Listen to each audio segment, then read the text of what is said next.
नमस्कार मित्रों, एक प्रश्न आया है।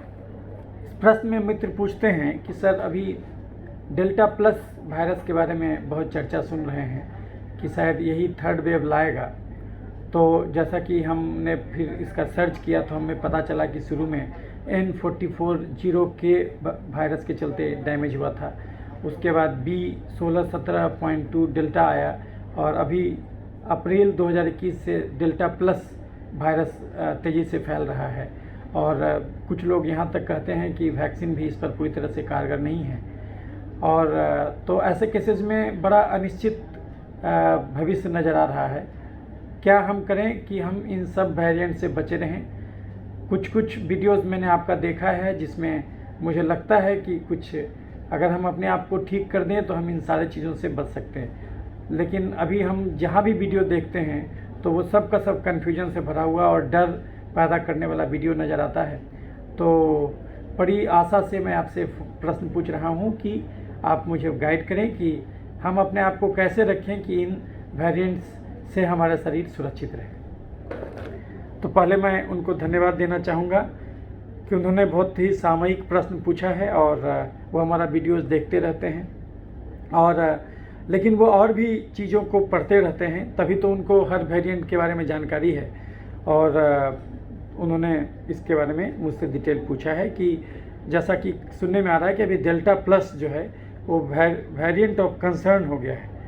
तो WHO ने इसको वेरिएंट ऑफ कंसर्न घोषित कर दिया है और ये बहुत तेज़ी से फैल रहा है। तो और उम्मीद है कि इसी के द्वारा IIT के वैज्ञानिकों ने भी ये कहा है कि सितंबर-अक्टूबर में थर्ड वेव आएगा और ये थर्ड वेव और ज़्यादा विनाशकारी हो सकता है। तो इसके लिए हम क्या करें जो कि इन वेरिएंट से बचे रहें। तो बहुत अच्छा प्रश्न है। तो मित्रों ऐसा है, पहले मैं कुछ आपको जानकारी दे दूं, हालांकि उस मित्र ने भी कुछ बताया, लेकिन मैं आपको बताना चाहता हूं कि देखिए वायरस एक प्रकार का बेसिकली समझिए न्यूक्लियर प्रोटीन है। वो उसमें फैट का लेयर है और एनवेलप है वो, और बेसिकली ये हवा में रहता है और ये पहले माना जाता था ड्रॉपलेट है, बाद में लैंसेट में जर्नल में छपा कि भाई ये एरोसोल ट्रांसमिशन भी है इसका। ड्रॉपलेट कहने का अर्थ हुआ कि वो जब आप छींकते हैं तो उससे बहुत सारा वो जो आपका मॉइस्चर निकलता है, सलाइवा निकलता है, वो गोला बना लेता है और उसका साइज़ बड़ा होता है, तो उसी में वायरस रहता है। बाद में आया कि नहीं, ये एरोसोल ट्रांसमिशन से फैलता है, यानी ये कोई जैसे छींके तो किसी सरफेस पर नहीं, ये एरोसोल हवा से भी फैलता है। और हवा से फैलने का अर्थ हुआ कि उसका मॉइस्चर सूख गया और वायरस इंटैक्ट जहाँ तहाँ फैला हुआ है। तो आपको मैं हर वीडियो में बताते रहता हूँ और मैं आपको खुद बोलता हूँ कि आप खूब गूगल सर्च करके आप देखिए number of micro organism present in air. यदि टाइप कीजिएगा तो 1047 प्रकार का ऑर्गेनिज्म आपको दिखाएगा जिसको मानव जाति खोज लिया। इवन एयर कंडीशन एयर में भी उतना मॉलिक्यूल मौजूद रहता है। नैनो टेक्नोलॉजी का ज़माना है, अब इंसान और माइन्यूट से माइन्यूट स्ट्रक्चर्स का भी खोज करते जा रहा है। अभी वायरस बैक्टीरिया के नीचे उतरा तो वायरस आया, और वायरस से भी नीचे उतरा तो प्रायोन भी आ गया, यानी इन्फेक्शियस प्रोटीन जिसको कहते हैं। इन सब चीज़ों से भी इन्फेक्शन होता है मनुष्य को। तो जाहिर सी बात है कि ये सब भी दुनिया में रहेगा, क्योंकि कहीं ना कहीं ये इकोसिस्टम का हिस्सा है। प्रकृति ने इसको किसी खास कारण से बनाया है, तो वो उसको ख़त्म नहीं कर सकते हैं आप। लेकिन आखिर ये जो वायरस चेंज करते जा रहा है वो तो चेंज करते जाएगा। और आप देख सकते हैं, आप अगर इसको फ़ोटो में देखना चाहें तो देख सकते हैं, ये डेल्टा जो वायरस है, आप देख रहे हैं कि इसमें जो स्पाइक प्रोटीन होता है, अब ये प्रोटीन जो निकला हुआ है ये अपना रूप बदलेगा। रूप बदल करके कभी एक जगह गायब हो जाएगा, कभी दूसरा जगह गायब हो जाएगा, तो आप उसको वही चीज़ बोलने लगते हैं कि वो ये वाला वेरिएंट है। तो ये तो पैटर्न बदलेगा अपना। आप देख सकते हैं, अब इसमें जितना भी स्पाइक प्रोटीन है, अब वो कभी किसी में कोई गायब होगा, किसी में कोई गायब होगा। इसके आधार पर नामकरण चेंज होते जाएगा। जैसे कि अभी तक इसका बहुत सारा नामकरण हो चुका है।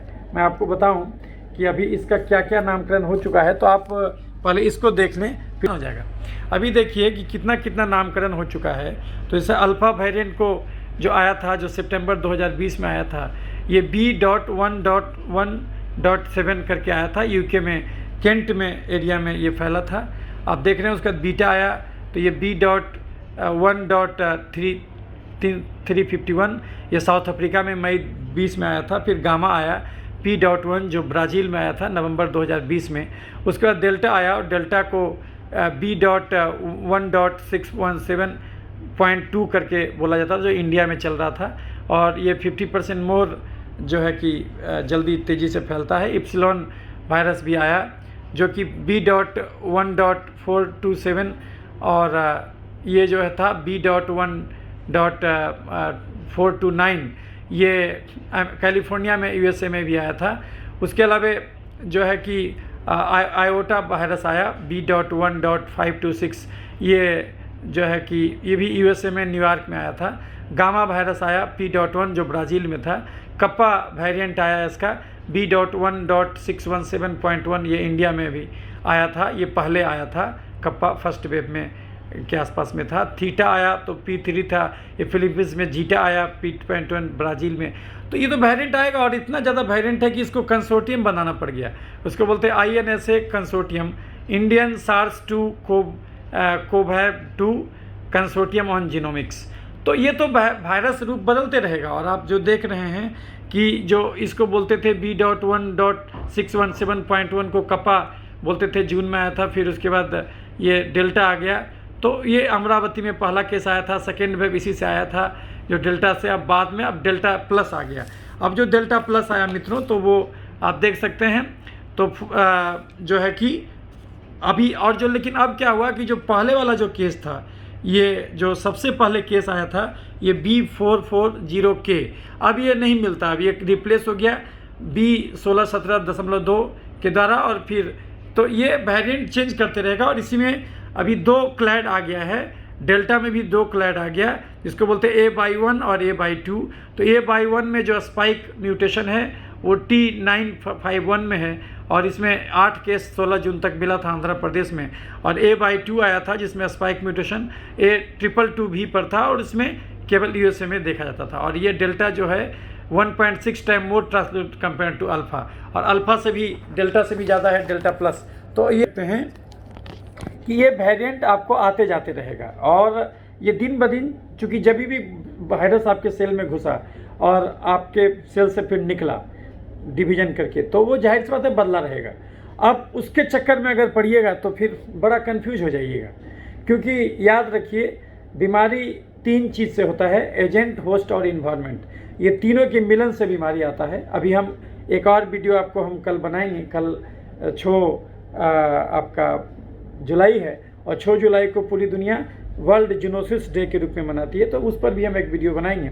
और कोविड को भी जूनोसिस, जूनोटिक डिजीजेस के रूप में ही रखा जाता है, क्योंकि ऐसा माना जाता है कि चमगादड़ से ये मनुष्य में आया था और ये फिर मनुष्य का ही होकर रह गया। जैसे HIV को कहा जाता था कि वो बंदर से आया था और बंदर से इंसान में आया और फिर इंसान का ही होकर रह गया। तो जूनोटिक डिजीज उसको कहते हैं। तो ये तो रूप बदलेगा और नया नया वायरस जो है, क्योंकि तू डाल तो मैं पात, आप जिसका भी इलाज ढूंढ लीजिएगा, वायरस अपने आप को उससे बचाते हुए, आपके इम्यून सिस्टम से बचाते हुए अपने आप का रूप बदलेगा। तो अगर आप उसके पीछे लगे रहें तो फिर आप कभी भी जो है कि आपको मंजिल मिलेगा नहीं, क्योंकि वो तो फिर अनंत है। अच्छा, दूसरी बात है, खाली यही वायरस नहीं है, और भी वायरस है और हर वायरस का अनेकों रूप है। और जो भी आप पढ़ते होंगे वैक्सीन के बारे में, तो वैक्सीन मोनोवैलेंट होता, ट्राईवैलेंट होता, ट्राईवैलेंट होता। तो इस प्रकार से यानी किसी खास स्ट्रेन के विरुद्ध काम करता है, लेकिन इनडायरेक्टली बहुत सारे स्ट्रेन के विरुद्ध भी काम करता है, क्योंकि आपको जो भगवान इम्यून सिस्टम दिया है, तो इम्यून सिस्टम जो बेसिकली होता है इनेट इम्यून सिस्टम और एक्वायर्ड इम्यून सिस्टम। तो ये जो इनेट है जो कि आपको पहले से मिला हुआ, और एक्वायर्ड जो आप रोज़ को रोज़ बनाते जाते हैं। तो जो आप रोज़मर्रा के जीवनचर्या में नया नया बैक्टीरिया, वायरस से आप रूबरू होते रहते हैं, आपका जो इम्यून सिस्टम रूबरू होते रहता है, तो उसके खिलाफ वो अलग अलग प्रकार का एंटीबॉडी वो तैयार करते जाता है। तो यही एंटीबॉडी तैयार करने का एक तरीका है वैक्सीन। तो वैक्सीन दे करके आपके शरीर में एंटीबॉडी तैयार करवाया जाता है। लेकिन ये वैक्सीन तभी काम करेगा जब आपका अंदरूनी सेहत का जो मूल ढांचा है, वो मूल ढांचा ठीक रहे। अगर मूल ढांचा में गड़बड़ी आ जाएगा तो फिर ये साइड वाला चीज़ काम नहीं करेगा। यदि कोई आदमी बिल्कुल ही अंदर से खराब है उसका इम्यून सिस्टम, तो फिर आप उसको कितना सपोर्ट दीजिएगा, वो सपोर्ट काम नहीं करेगा, क्योंकि ये सब बेसिकली सपोर्ट सिस्टम होता है। तो इसीलिए आप देखते होंगे कि बहुत सारे लोगों को वैक्सीन लगाने के बाद भी इन्फेक्शन फैल जा रहा है। और कुछ और बातें भी हैं कि जिसको कि आपको समझना होगा कि भाई पूरी दुनिया अब ये तय कर चुका है कि आप सबको वैक्सीनेट कर देना है। तो अब आप उसके बीच में मत आइए। आपको कुछ भी हो ABCD, आप बच्चा हैं, बड़ा हैं, एलर्जी का समस्या है, आपको कैंसर हो चुका है, आपका ऑर्गन ट्रांसप्लांटेशन हो चुका है, आपको गर्भावस्था है, आपको एबॉर्शन हुआ है, आपको कुछ भी हुआ है, वैक्सीन आपको लेना ही है। इसमें कोई इफ बट मत कीजिए, ये चुपचाप जाके वैक्सीन लीजिए, क्योंकि अब मनुष्य जाति ये तय कर चुका है कि सबको वैक्सीन लेना ही होगा। तो जब सब लोग तय कर लिया तो ये मतलब वक्त का तकाजा है कि आपको उसके अनुसार चलना होगा, दुनिया के अनुसार चलना होगा।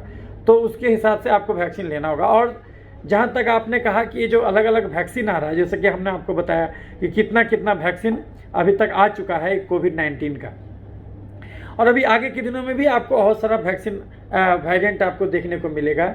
और जैसा कि अभी जब तक आप वैक्सीन नहीं लीजिएगा तब तक लोग इसको गणना करते रहेगा कि कौन वेरिएंट आया, क्योंकि उसका टारगेट है कि आप पूरा वैक्सीनेट हो जाएं।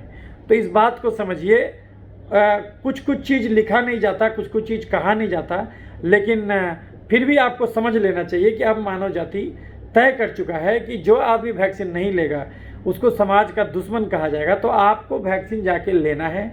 कुछ क्वेश्चन मत पूछिए कि आप हिंदू हैं, कि आप मुस्लिम हैं, कि ईसाई हैं, कि क्रिश्चियन हैं, कि आप अमीर हैं, कि आप गरीब हैं, कि आपको कोई बीमारी डायबिटीज़ है, कि आपको कैंसर है, कि आपको कुछ भी है, आपको वैक्सीन लेना होगा तो लेना होगा।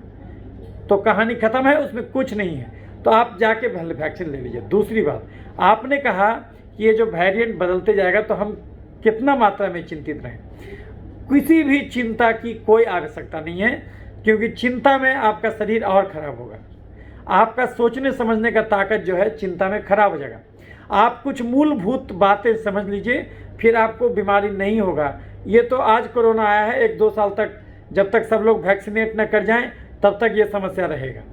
जब सब लोग वैक्सीनेट कर जाएंगे फिर ये समस्या खत्म हो जाएगा। आपने देखा होगा कि अमेरिका ने अपने करीब 50% पॉपुलेशन को वैक्सीनेट कर दिया। तो जो कर दिया, कम से कम मोर देन 55% आदमी जो है वहाँ पर एक वैक्सीन का टीका जरूर ले चुका है। तो अब उन्होंने क्या किया, बोला कि ठीक है अब बिना मास्क के घूमो। तो चूँकि उसी प्रकार से अभी भारत में, वैसे तो पूरे भारत में सबसे ज़्यादा टीकाकरण हुआ है, पूरे वर्ल्ड में सबसे ज़्यादा टीकाकरण भारत में हुआ है, लेकिन चूँकि इसका आबादी बहुत ज़्यादा है, इसीलिए अगर देखिएगा पॉपुलेशन के हिसाब से तो करीब 4-5% पॉपुलेशन को ही अभी टीका लगा है। और अभी नया टीका आते जा रहा है। पहले 2 ही टीका था, फिर 3 हुआ, फिर 4 हुआ, 5 हो गया, अब और नया टीका आ रहा है, रोज़ का रोज़ अभी मिलते जा रहा है, अनुमति मिलते जा रहा है। और उम्मीद है कि हमारे आदरणीय प्रधानमंत्री जी का भी ये सपना है कि भाई दिसंबर तक हम जो है कि पूरे इंडिया को वैक्सीनेट कर दें। टारगेट अच्छा रखा है। बिहार में भी आदरणीय जो मुख्यमंत्री जी हैं उनका भी ये टारगेट है कि हम 6 करोड़ से ज़्यादा लोगों को वैक्सीनेट कर देंगे। तो ये आप इसका सम्मान कीजिए और वैक्सीनेट हो जाइए, और सबको प्रेरित कीजिए कि वो जल्द से जल्द जा करके, जब आपको फ्री में टीका मिल रहा है तो फिर आपको क्या सोचने का ज़रूरत है। आपको कुछ क्वेश्चन नहीं पूछना है। पहले जो होता था कि नहीं क्वेश्चन पूछें कि हमको डायबिटीज़ है, हमको किडनी फेल है, हमको लीवर फेल है, हमको कुछ भी है, आपको टीका लेना होगा। सीधी बात, टीका लेना होगा, क्योंकि सब लोग टीका ले रहा है। और ये मत कहिए कि ये टीका से मर गया, कि ये बिना टीका के मर गया। नहीं, वो मरने और जीने का टीका से कोई संबंध नहीं है, लेकिन टीका लेना होगा, क्योंकि ये पूरी मानव सभ्यता का डिसीजन है और आपको उसके साथ चलना होगा। आखिर इस दुनिया में लोकतांत्रिक दुनिया है, तभी आप खुद सोचिए सत्ता का हस्तांतरण कितना आसानी से हो जाता है। क्या पहले हो जाता था? पहले नहीं होता था, युद्ध लड़ना पड़ता था। लेकिन आजकल क्या होता है कि चुनाव में अगर कोई पार्टी हार जाता तुरंत सत्ता छोड़ देता। अभी जो आप देखें कि ट्रंप जी सत्ता छोड़ने में दिक्कत कर रहे थे तो उनका कितना जगहसाही हुआ। तो यानी कि ये जो मनुष्यता में ये गुण आया है कि इधर हाल के दिनों में, कि ज़्यादा दिन का पुराना नहीं है ये 100, 200, 300 साल में ऐसा मनुष्यता ने सीखा है कि हमको एक लोकतांत्रिक ढांचे में काम करना होगा। हम क्या पसंद है हमको उससे मतलब नहीं है, पूरी दुनिया जैसे चल रही है उसके साथ हमको जो है कि पैर से पैर, कदम से कदम मिला के चलना होगा। तो ये पूरी दुनिया का डिसीजन है कि सबको वैक्सीनेट कर देना है। तो उसके साथ आप रहिए। जितना जल्दी आप वैक्सीनेट हो जाइएगा उतना जल्दी आपको ये सब न्यूज़ मिलना बंद हो जाएगा। नहीं तो जब तक आप वैक्सीनेट नहीं होइएगा तब तक इस प्रकार का न्यूज़ मिलता रहेगा, क्योंकि बहुत लोग ऐसा हो रहे हैं कि गांव वगैरह में वैक्सीन ले नहीं रहे हैं, भाग जा रहे हैं। तो अब इस प्रकार का एटीट्यूड सही नहीं है, क्योंकि आप इस प्रकार से भाग जाइएगा तो ये गलत बात है। याद रखिए, आपके जीने और आपके मरने का वैक्सीन बीमारी से कोई सीधा संबंध नहीं है। आपके जीने और मरने का आपके जीवन शैली और आपके खान पान से संबंध है।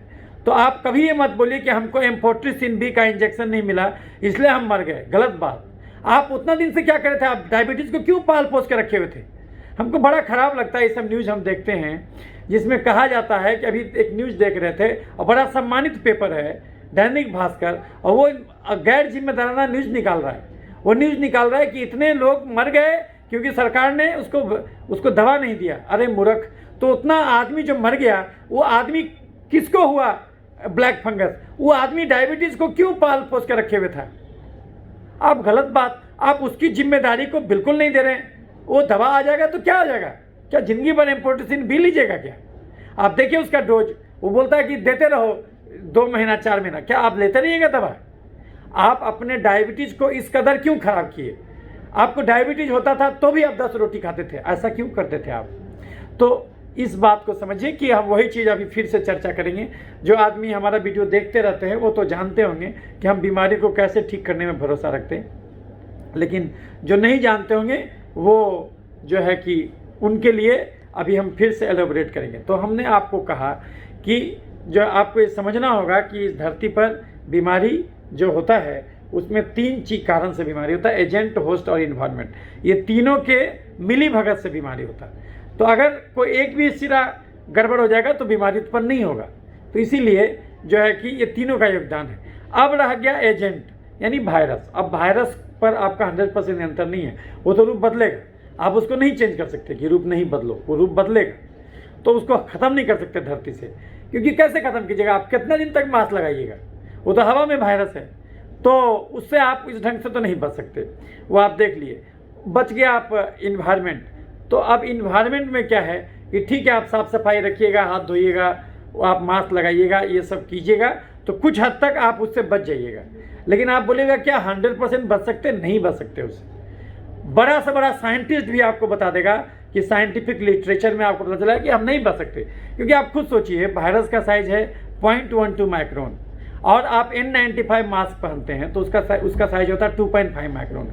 अगर आप 2 को लगा लिए तो भी 1.1 माइक्रोन का रह गया, और वायरस है 0.12 माइक्रोन का, यानी वो उससे 10 गुना छोटा है। तो वायरस इतना छोटा है कि वो N95 में भी जो आप सांस तो लीजिएगा, हवा तो आएगा, तो हवा में जो आएगा जिस छेद से आएगा उस छेद से वो 20 गुना बड़ा छेद है। तो 20 गुना बड़ा छेद से छोटा चीज़ क्यों नहीं जाएगा? वो जाएगा ही। तो 100% तो आप रोक नहीं सकते, कुछ ना कुछ तो फिर भी जाएगा। तो लेकिन आप अच्छा मान लीजिए ठीक है, दिन भर आप मास्क लगाए रहे, नहीं गया, रात में आप सोने गए, वायरस हवा में है, तो अप्रैल में ही लैंसेट जर्नल में छप गया कि वायरस हवा में है, तो आप सोने जा रहे हैं, उस समय आपको अंदर घुस जाएगा। आप उससे कैसे बचिएगा? उससे नहीं बचिएगा। तो आप एजेंट को 100% कंट्रोल नहीं कर सकते, इन्वायरमेंट को 100% कंट्रोल नहीं कर सकते, लेकिन एक चीज़ वो 100% आपके कंट्रोल में है, वो है आपका होस्ट फैक्टर। इसीलिए बेवजह का फालतू श्रम मत लगाइए, फालतू डर मत पालिए कि हम बाकी चीज़ों को कैसे कंट्रोल करें। नहीं, आपके 100% नियंत्रण में एक ही चीज़ है, वो है आपका सेल्फ, जो कि आपके 100% नियंत्रण में है। अगर इसको कंट्रोल कीजिएगा तो ये कोविड से ही नहीं, हर बीमारी से बचिएगा। आज अभी हम लोग सेकेंड वेव में भी बहुत ज़्यादा ड्यूटी किए कोरोना पर। ये जो हम इंदिरा गांधी आयुर्विज्ञान संस्थान में हैं, तो यहाँ पर भी कोरोना अस्पताल बना दिया गया था इसको। अभी कुछ दिन से इसको फिर नॉर्मल मरीज़ के लिए ओपन किया है। हालांकि अभी भी पूरी तरह से ओपन नहीं किया है, ऑनलाइन कागज ही कट रहा है, लेकिन इसको पूरी तरह से कोविड अस्पताल बनाया गया था। तो हम लोग को कोरोना ड्यूटी लगता था और हम लोग 50-50 मरीज भर्ती रहता था, उसको हम लोग इलाज करते थे। तो हम लोग क्या देखे इसमें कि मैक्सिमम आदमी जो भर्ती रहता है और जो आईसीयू का जरूरत पड़ता है उसको, वो लोग हैं जो 10 साल से डायबिटीज़ पाले हुए हैं, जो 20 साल से हाइपरटेंशन पाले हुए हैं, जो हार्ट अटैक 2 बार 1 बार हो चुका है और उसको बाईपास का ऑपरेशन करा चुका है, जो आदमी ऑर्गन ट्रांसप्लांट करा चुका है, यानी किडनी खराब हो गया दूसरे का किडनी लेके रखे हुए हैं, जो आदमी को कैंसर हो चुका है, जो कीमोथेरापी ले रहा है। तो यही सब आदमी वो आदमी था जो कि वहाँ भर्ती था। तो ये तो वैसे भी गंभीर अवस्था था, उसको अगर अपने सेल्फ पर ध्यान देता तो वो ऐसे भी ठीक रहता। लेकिन जो आदमी को इन सब कोई बीमारी नहीं था, उसको कोरोना भी कुछ नहीं कर पाया, उसको सिंपल सर्दी बुखार होकर के 5-10 दिन उसको बेड पर रहा, उसके बाद वो ठीक हो गया। तो जो भर्ती रह गया या फिर जो मर गया, जिसको शुरू में कोविड का निमोनिया पकड़ा, उसके बाद में उसको स्टेरॉइड चला, उसके बाद चूंकि जो गाइडलाइन था, गाइडलाइन में एंटी फंगल दे देना चाहिए था उसको शुरू से ही, वो नहीं दिया। चूंकि स्टेरॉइड चला रहे हैं आप, हाई स्ट्रॉन्ग एंटीबायोटिक चला रहे हैं आप, और बिना एंटी फंगल के चला रहे हैं, तो फिर आपको म्यूकर आएगा ही। वैसा ही हुआ, और जब म्यूकर आ गया तो पूरा का पूरा स्टेरॉइड बंद कर दिया।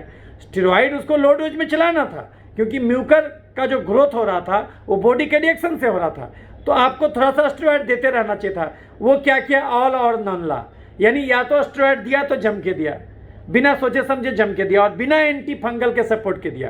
तो किसी को पकड़ा म्यूकर माइकोसिस, और उसके बाद जब म्यूकर पकड़ लिया पूरा स्टेरॉइड बंद कर दिया। तो जब पूरा स्टेरॉइड बंद कर दोगे यार, तो जो म्यूकर से जो शरीर का रिएक्शन हो रहा है वो तो बढ़ते जाएगा, तो गोला बन जाएगा, और गोला बन करके दिमाग में चला जा रहा था, तो वैसे केस में तो आप नहीं रोक पाइएगा। तो इसीलिए तो ये जो लोग मरा, तो ये लोग इसलिए मरा, इसलिए केवल नहीं मरा कि उसको एम्फोटेरिसिन बी नहीं मिला। अरे पोसाकोनाजोल तो मिल रहा था ना भाई, वो इसलिए नहीं, इसलिए। और जिसको एम्फोटेरिसिन बी चला भी, तो क्या वो नहीं मरा, वो भी मरा। तो इसीलिए ये मत समझिए कि आप बाहरी चीज़ों पर को अगर आप समझिएगा कि हमारे बीमारी के लिए बाहरी चीज़ जिम्मेदार है, तब समझिए आप अपने आप को धोखा दे रहे हैं। क्योंकि इवन गीता में कहा गया कि अगर आपको अपने दुख का कारण दूसरों में नजर आता है, इसका अर्थ है कि आपके दुख का निवारण संभव ही नहीं है, क्योंकि दूसरों पर 100% नियंत्रण स्थापित आप नहीं कर सकते। आप अपने आप को ही कंट्रोल कर ले, इतना ही से ही क्रांति घट जाता। दूसरों पर 100% नियंत्रण स्थापित आप नहीं कर सकते। तो इसीलिए आप अपनी सारी ऊर्जा को ये सोच देखने में मत लगाइए कि कौन कौन वेरिएंट आ रहा है। इससे आप कंफ्यूज कर जाइएगा और डर जाइएगा, और डर के चलते भी आपका इम्यूनिटी घटेगा, क्योंकि पॉजिटिव सोच से भी इम्यूनिटी बढ़ता है। जब आप पॉजिटिव सोचते हैं तो आपके शरीर में पॉजिटिव हार्मोन निकलता है और उससे इम्यूनिटी बढ़ता है। तो अगर आप हमेशा ही सोचते रहिएगा, इस प्रकार का आप न्यूज देखिएगा, आपको रोज दिन डराएगा वो, तो आप तो पगला जाइएगा। जो वैज्ञानिक है, जिसको जीनोम सीक्वेंसिंग का काम करने मिला हुआ है, उसका तो काम ही वही है। वो तो आपको एक एक चीज़ बताएगा कि जो वायरस है उसका ये प्रोटीन नहीं, ये प्रोटीन गड़बड़ा गया। अब देखिए, मान लिया अब इसमें इतना ये स्पाइक है, अब बोलेगा नहीं इसमें ये टूटा हुआ, उसमें वो टूटा हुआ है, इसमें ये टूटा हुआ है, इसमें ये जुटा हुआ है। अरे तो इसे तो पगला जाइएगा। अब मान लीजिए कि इसमें स्पाइक है, तो कोई झुकेगा, कोई छोटा होगा, कोई बड़ा होगा। अब इसके चक्कर में रहिएगा तो तब तो हो गया। तो फिर ऐसे तो कभी भी आप स्वस्थ नहीं रह पाइएगा। तो इन सब चीज़ों को ज़्यादा सोचिए नहीं, आपके नियंत्रण में ये सब चीज़ नहीं है। आप इसको 100% कंट्रोल नहीं कर सकते, और अगर इसमें अपनी ऊर्जा खपत कीजिएगा तो आप ले दे करके जो हो सकता था वो भी नहीं हो पाएगा। इसीलिए होस्ट फैक्टर पर ध्यान दीजिए, नंबर 1 बात। दूसरी बात, और आप ये जान लीजिए कि इंसान बीमार क्यों पड़ता जो है। वैसे तो हम चरम रोग के डॉक्टर हैं, लेकिन हम इंदिरा गांधी में करीब 1 लाख मरीज देखे, और 1 लाख मरीज, क्योंकि 2013 से 2019 के बीच में हम HOD थे, और हम फर्स्ट HOD थे रहे। ये बिहार सरकार का सबसे बड़ा अस्पताल है, इंदिरा गांधी आयुर्विज्ञान संस्थान, और इस संस्थान में चमड़ा विभाग नहीं था, और हम ही आके सबसे पहले शुरू किए। और शुरू में हम अकेले थे तो हमको बहुत ज़्यादा मरीज देखना पड़ता था, एक दिन में 60, 70, 80 मरीज। तो ऐसे करते करते 2013 से 2019 तक हम अकेले रहे, और सोचिए 6 साल में करीब हम 90,000 से 1 लाख मरीज देखे।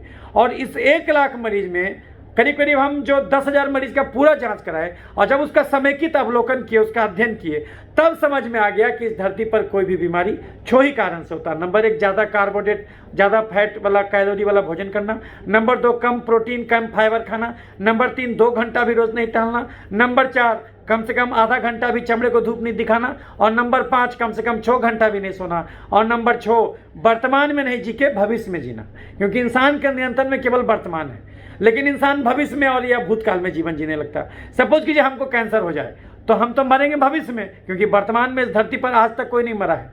इस धरती पर कोई भी मरा है वो भविष्य में मरा है, वर्तमान में कोई नहीं मरता। और बड़ा मजे की बात है कि आपके नियंत्रण में केवल वर्तमान है, भविष्य और भूत आपके नियंत्रण में नहीं है, लेकिन हम उसी का चिंता ज़्यादा करते हैं जो हमारे नियंत्रण में नहीं। तो बिना मतलब का सर खपाते, अगर हमको कैंसर है यार तो हम मरेंगे भविष्य में। आज तो हम ठीक है ना भाई, आज हमको दर्द हो रहा था, हम मॉर्फिन का ये जो कोई भी पेन किलर हम खा लिए, हमको ठीक हो गया, तो अभी हमको दर्द नहीं, हमको क्या सोचना है? तो हम परेशान हुए जाना कि डॉक्टर कह दिया कि हम जो है कि 1 महीना में मर जाएंगे।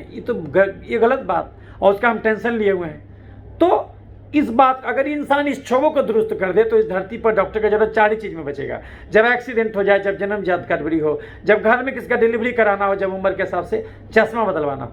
नहीं तो इस धरती पर शरीर को ठोक बजा के 100 साल के लिए भेजा गया है, 100 साल तक धरती में डॉक्टर का जरूरत नहीं पड़ना चाहिए।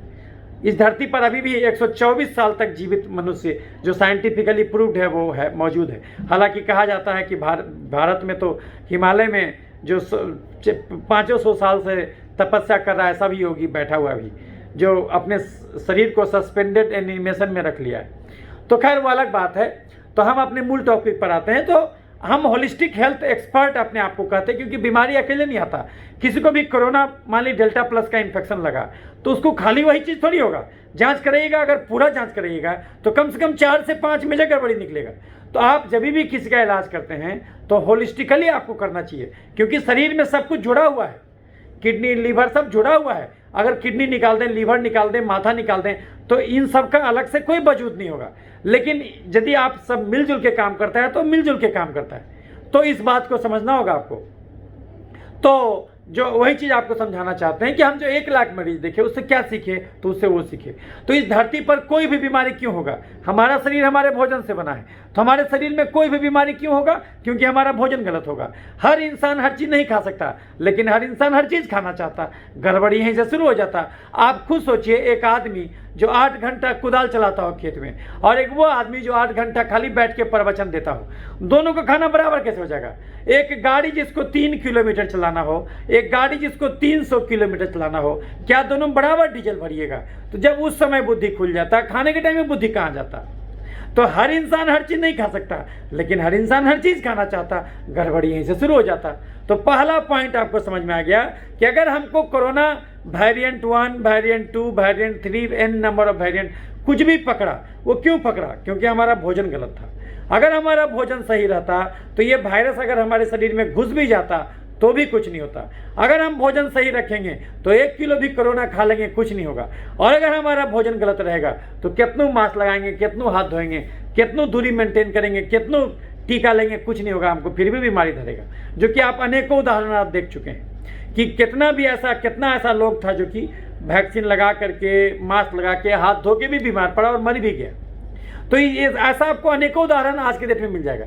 तो इसका अर्थ हुआ कि हमको अपने आप को बदलना होगा और हमको अपना भोजन सोच समझ के करना होगा, क्योंकि शरीर तो उसी से बना हुआ है। शरीर खराब क्यों हुआ? क्योंकि पहले अपने आप को कसूरवार ठहराइए, तब दूसरे को कसूरवार ठहराइए। लेकिन हमारा अहंकार दूसरे को जिम्मेदारी भेजने पर ही ये खुश होता है। तो इसीलिए जो बोलता है कि नहीं कोरोना से लड़ना है, अरे अपने गलत आदतों से लड़ो यार, कोरोना से लड़ के क्या करोगे? तो ये बात है। तो हम जो है कि ये बीमार क्यों पड़े? क्योंकि हमारा भोजन गलत था, पहला पॉइंट। दूसरा पॉइंट, किसी को बीपी हो, चीनी हो, गठिया हो, दम्मा हो, मिर्गी हो, पथरी हो, बवासीर हो, मासिका गड़बड़ी हो, दांत का समस्या हो, डेंगू हो, मलेरिया हो, टाइफाइड हो, कोरोना हो, कैंसर हो, ये सब बीमारी क्यों होता? एलर्जी के चलते। एलर्जी क्यों होता? इंसुलिन बढ़ जाने के चलते। हमारे खून में इंसुलिन क्यों बढ़ जाता? चीनी खा के बैठ जाने के चलते। चीनी का मतलब है चलना। यानी इस धरती पर कोई भी रोग हो, बंद हमेशा एक ही चीज़ होगा, वो है चीनी। इस धरती पर इंसान अगर चीनी खाना छोड़ दे तो इस धरती का सब बीमारी खत्म हो जाएगा। लेकिन कोई भी आदमी चीनी कैसे छोड़ेगा जब तक उसको यही नहीं पता हो कि चीनी है क्या? फिर तो वो चीनी छोड़ के गुड़ खाने लगेगा, जबकि दोनों तो एक ही चीज़ है। किसको कहते चीनी? जब तक ये न जानिएगा चीनी कैसे छोड़िएगा? तो चीनी क्या है जो कि हमारे लिए भी जहर हो गया। हालांकि हमको कोई डायबिटीज़ नहीं है, लेकिन फिर भी चीनी हमारे लिए जहर है, क्योंकि हम भी अब 8 घंटा कुदाल नहीं चलाते खेत में, हम भी अब 8 घंटा पीठ पर बोझा नहीं ढोते, हम भी अब 8 घंटा नहीं पैदल चल के 24 घंटा में 3 ही घंटा पैदल चलते। इसलिए अगर हम भी चीनी खाएंगे तो गड्ढे में गिरेंगे। किसको कहते चीनी? जो कि अब आदमी को नहीं खाना चाहिए, बीमारी हो अथवा ना हो, ये सब खाना छोड़ देना चाहिए। किसको कहते चीनी? चावल, आलू, मकई, मैदा, साबुदाना, सेवई में चीनी है, स्टार्च, मीठे फल में चीनी है फ्रुक्टोज, दूध में चीनी है लैक्टोज, गुड़ शहद और चीनी में चीनी है सुक्रोज, और ग्लूकोन डी में glucose. Chips, chocolate, ice cream, cold drink, मिठाई, समोसा, पिज्जा, बर्गर, चूड़ा का भुंजा, मूढ़ी का भुंजा, मकई के भुंजा में चीनी, गाजर, चुकंदर, छोहाड़ा, किशमिश, खजूर, देसी मुर्गा, खस्सी के मांस में जबरदस्त चीनी, हॉर्लिक्स, कम्प्लान, बोर्नविटा में चीनी, खिचड़ी, खीर, ग्लूकोन डी, पुस का पिट्ठा, कुकर का चावल, सेवई, साबूदाना, मखाना, पानी फल, सिंघाड़ा में चीनी। आप कोई भी चीनी खाइएगा शरीर के लिए बात बराबर है। तो इसमें से आप जो भी चीनी खाते हैं वो खाना छोड़ दीजिए। तो ये सब खाने में क्या बुराई है? ये सब खाने में की बुराई है कि इसमें कार्बोहाइड्रेट और फैट मोर देन 80% है। तो ये सब खाना भगवान क्यों बनाया? ये सब खाना भगवान केवल उस आदमी के लिए बनाया जो 8 घंटा कुदाल चलाता हो खेत में, जो 8 घंटा पीठ पर बोझा ढोता हो, या फिर जो 8-8 घंटा पैदल चलता हो। आज के संदर्भ में कहिएगा तो वो आदमी जो 8 घंटा जिम करता हो, जो 8 घंटा साइकिल चलाता हो, जो 8 घंटा तैराकी करता हो, ये उस 8 घंटा लगातार डांस करता हो, ये उस आदमी का खाना है। अगर कोई आदमी 2 ही घंटा जिम करे तब अगर वो ये सब खाना खाएगा तो उसको कुछ ना कुछ बीमारी तो हो ही जाएगा। 1 चम्मच चीनी खाना गलत नहीं है, भगवान तो खाने के लिए बनाया, लेकिन धर्म सिखाता मेहनत का फल मीठा होता। यानी अगर 1 चम्मच चीनी खाए हैं तो आपको 600 कदम चलना भी होगा। 1 चम्मच चीनी 600 कदम, 1 आलू 3200 कदम, 1 सेव 2500 कदम, 1 आम 3000 कदम, आधा किलो दूध 10 किलोमीटर चलने कहता। तो अगर आप खाए हैं तो आपको उतना चलना भी होगा। अगर आप एक दिन में 10 रोटी खाए, 4 गो आलू खाए, 5 गो मीठा फल खाए, आधा किलो दूध पिए, चीनी गुड़ शहद खाए, तो ये सब के मिला जुला करके एक दिन में आपको कम से कम 30,000 कदम चलना चाहिए था। लेकिन आप खाए और केवल 2,000 कदम चले। एक दिन ज़्यादा खाने से बीमारी नहीं होता। आप यही गलती सालों साल किए तो एक दिन पाप का घड़ा भर जाएगा और आपको बीमारी हो जाएगा, क्योंकि आप धर्म का भी धज्जी उड़ाए, विज्ञान का भी धज्जी उड़ाए। धर्म कहता था मेहनत का फल मीठा होता, यानी बिना मेहनत के कोई भी चीनी गड्ढे में गिरा देगा। और विज्ञान कहता है energy can not be destroyed, energy can be modified. ऊर्जा का रूप बदलता, ऊर्जा को खत्म नहीं कर सकते। अगर हम 1 घंटा भाषण दें या फिर हम 1 किलोमीटर पैदल चलें, हमारे शरीर का केवल 50 कैलोरी ही खर्च होगा। इतना छोटा मात्र एक चिनिया केला 60 कैलोरी देगा। कैलोरी एक रोटी 70 कैलोरी देगा। और एक रोटी को पराठा बना दीजिए तो मात्र 1 चम्मच घी जो उसमें लग गया, उसके चलते उसका कैलोरी बढ़ करके हो गया जो है कि 50 से बढ़ करके उस 70 से बढ़ के 120 कैलोरी उसका हो गया। यानी 1 चम्मच घी केवल 50 कैलोरी ऐड कर दिया। 1 कैलोरी को खर्च करने में 22 कदम चलना पड़ता है। तो अब 50 कैलोरी को खर्च करने में 22 गुना 50,000 कदम ज़्यादा चलना होगा। सोचिए खाना कितना आसान है, खर्चा करना कितना मुश्किल है। अगर कोई आदमी बिल्कुल मेहनत नहीं करे तो क्या उसका शरीर में कैलोरी खर्चा नहीं है? फिर भी खर्चा है। कितना? 1400 कैलोरी। अगर कोई 50-60 किलो का आदमी है तो उसको 1400 कैलोरी तो वैसे भी खर्चा है, क्योंकि उसका हृदय 1 लाख बार रोज धड़कता है, उसका किडनी काम कर रहा है, उसका लीवर काम कर रहा है, उसका दिमाग काम कर रहा है, तो उतना कैलोरी तो उसको ऐसे भी चाहिए। और अगर कोई आदमी 1 घंटा रोज तेज कदमों के साथ चल भी रहा है तो 1 घंटा चलने में 300 कैलोरी अलग से खर्च हो जाएगा। अगर कोई आदमी घर में झाड़ू पोछा बर्तन और घर में ऑफिस में भी काम कर रहा है तो ये सब काम में अलग से कितना कैलोरी खर्च होगा? 200 कैलोरी। तो अगर जोड़ लीजिए, अगर कोई आदमी 1 घंटा रोज तेज कदमों के साथ चलता भी है, घर का झाड़ू पोछा बर्तन और ऑफिस में भी काम करता है, और तब उसको कितना खर्चा होगा? 200 प्लस 300 प्लस 1500 यानी 2000 कैलोरी। लेकिन अगर किसी आदमी जो कि इतना मेहनत भी करता हो और तब फिर वो उसको अगर बीमारी हो गया, बीपी, चीनी, थायराइड, गठिया, दमा, मिर्गी, पथरी, तो समझ लीजिए कि वो रोज कम से कम 3 से 4000 कैलोरी खा रहा होगा। और एक दिन ज़्यादा खाने से बीमारी नहीं होता। यही गलती आप रोज का रोज कीजिएगा, बीमारी हो जाएगा। अच्छा, बात केवल कैलोरी मिलाने का नहीं है। मान लिया हमको 2000 कैलोरी एक दिन में खाना चाहिए, तो एगो कोका कोला का कैन भी पिएंगे तो भी उसमें 200 कैलोरी होगा। तो अगर हम 10 गो कैन पी जाएं तो 2000 कैलोरी मिल जाएगा। लेकिन इससे भी हमको बीमारी हो जाएगा, क्योंकि 2000 कैलोरी ही तो हम लिए, लेकिन जो हम कैलोरी लिए उसमें खाली चीनी पानी था, यानी कि उसमें केवल कार्बोहाइड्रेट था, उसमें फाइबर, प्रोटीन, फैट ये सब नहीं था। तो उसके चलते हमारा शरीर बीमार पड़ जाएगा। तो खाली कैलोरी ही ओवरऑल नहीं मिलाना है, बल्कि वो जो कैलोरी लेना है उसमें सब चीज़ थोड़ा थोड़ा होना चाहिए। लेकिन कार्बोहाइड्रेट जो सिंपल कार्बोहाइड्रेट है वो 30% से ज़्यादा नहीं होना चाहिए, और अच्छा खासा अमाउंट में फाइबर और प्रोटीन होना चाहिए। तो यदि हम इसको फॉलो नहीं करेंगे तो हमको कुछ ना कुछ बीमारी हो जाएगा। तो अगर हम सपोज कीजिए 10 रोटी खाए, 4 गो आलू खाए, 5 गो मीठा फल खाए, और जीवन रोज का रोज है, एक दिन हम ज़्यादा मेहनत कर लिए तो उस दिन हम ज़्यादा खा लिए, लेकिन अगर हम अगले दिन मेहनत नहीं करें और फिर उतना ही खाना खा रहे हैं तो उसके चलते बीमारी हो जाएगा। हम कल रोज हम जिम जाते थे और 4 दिन से जिम नहीं जा रहे हैं और हम भोजन उतना ही कर रहे हैं, तो ये 4 दिन के चलते हमको बीमारी हो जाएगा, क्योंकि हम एक्स्ट्रा कैलोरी घुसा रहे हैं। तो अगर हम खाए और खर्च नहीं किए, तो अगर हम खाए और खर्च नहीं किए, एक दिन में 10 रोटी खाए, 4 गो आलू खाए, 5 गो मीठा फल खाए, आधा किलो दूध पिए, कुकर का चावल खा लिए, तो कुकर के चावल में माड़ कहाँ गया? तो अंदर रह गया। जितना चीनी चाशनी में होता उतना ही चीनी माड़ में होता। तो अगर हम एक थाली कुकर का चावल खाए तो उसके बदले में 5000 कदम चलना था। तो अगर हम ये सब मिला जुला के एक दिन में खाए, एक दिन में 10 रोटी भी खाए, 5 गो आलू भी खाए, तो इसके बदले हमको 30,000 कदम चलना था। इसके बदले हम 2000 कदम चले, तो शरीर एक्स्ट्रा कैलोरी को क्या करेगा? या तो हमारा खर्चा था 2000 कैलोरी, हम खाए 3000 कैलोरी, तो जो 1000 कैलोरी रोज का रोज एक्स्ट्रा लिए और उसमें कार्बोहाइड्रेट ज़्यादा था, तो शरीर एक्स्ट्रा कैलोरी को क्या करेगा? या तो उसको चर्बी बनाएगा, तो मोटापा का रोग, या तो उसको एलर्जी यानी तेजाब बनाएगा, तो एलर्जी का अलग अलग रोग, और नहीं तो उस एक्स्ट्रा चीनी को खून से निकाल के शरीर में जहाँ तहाँ छिड़केगा तो इन्फेक्शन का रोग धरेगा। धन का 3 हसर होता, धन है तो भोग लो, नहीं तो दान कर दो, नहीं तो नाश होना तय है। आप जो शरीर में चीनी घुसाइएगा उसका 4 व्यंजन होगा।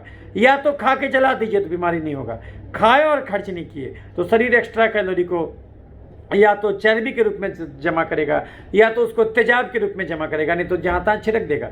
अगर उसको चर्बी बना के, अगर हम रोज 10 रोटी खाए, 4 गो आलू खाए, 5 गो मीठा फल खाए, कुकर का चावल खाए, या खिचड़ी खाए या खीर खाए, तो इसके बदले हमको 30,000 कदम चलना था, हम खाए और नहीं चले, तो शरीर चीनी को चर्बी बना के तोंद में जमा कर दिया। कोई बात नहीं, दर्जी कपड़ा का घेरा बढ़ा के हमारे तोंद को ढक देगा। हमारा तोंद यहाँ भी चल जाओ, उससे क्या हर्जा? कोई हर्जा नहीं।